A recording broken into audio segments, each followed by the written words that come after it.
Սրբազան պայքարի աջակից կալանավորված միակ կինը Լիդիա Մանթաշյանը ևս 3 ամիս կմնա անազատության մեջ։ Դատախազը միջնորդել է երկարաձգել նրա կալանքի ժամկետը, պնդելով, որ ոչ իրավաչափ վարքագիծ կարող է դրսևորել Լիդիան ազատության մեջ, նաև խոչընդոտել գործի քննությանը։ Առկա է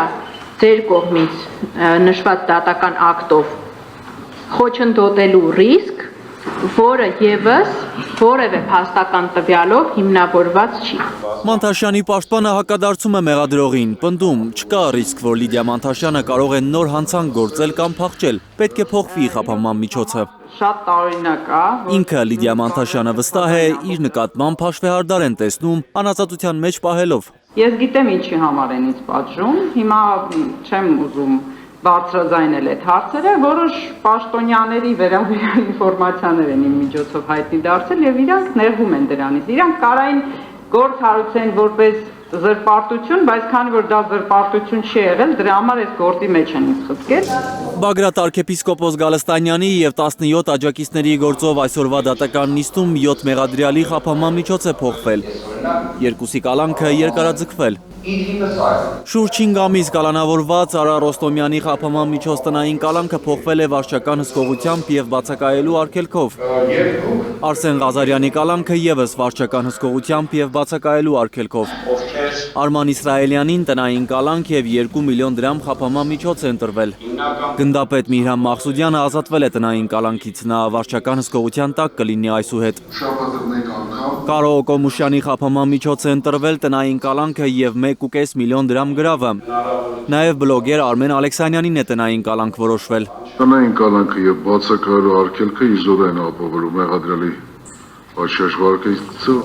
Բլոգեր Արմեն Ալեքսանյանի պաշտպան Ալեքսանդր Կոչուբաևը սակայն միջնորդել է վարչական հսկողությունը եւ բացակայելու արգելքն ընտրել որպես խափանման միջոց։ Ըստ փաստաբանի բլոգերի հայրը առողջական խնդիրներ ունի, տան միակ աշխատողը ընտանիքի խնամակալը Արմենն է։ Իր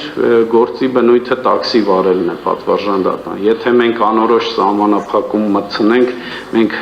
խնդրի լուծմանը չենք հասնի։ Դատախազը սակայն միջնորդել էր ևս 3 ամսով բանտում պահել բլոգերին։ Տնային կալանքից ազատ է արձակվել Արցախի խորհրդարանի падգամավոր Դավիթ Գալստյանը։ Նրա պաշտպանը դատարանին է ներկայացրել Գալստյանի առողջական վիճակի մասին բժշկական փաստաթղթեր։ Շեշտել Արցախցի падգամավորի ընտանիքում աշխատող չկա, 2 ուսանող ու 1 դպրոցական երեխա ունի նա։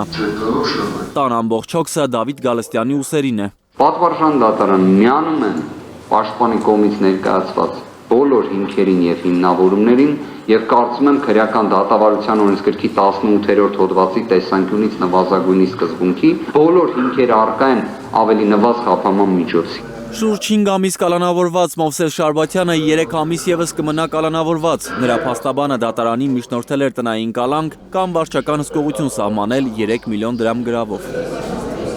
Էդգար Ղուշչյան, Արաքել Օհանյան եւ Արմեն Ապրեսյան, Հայլուր։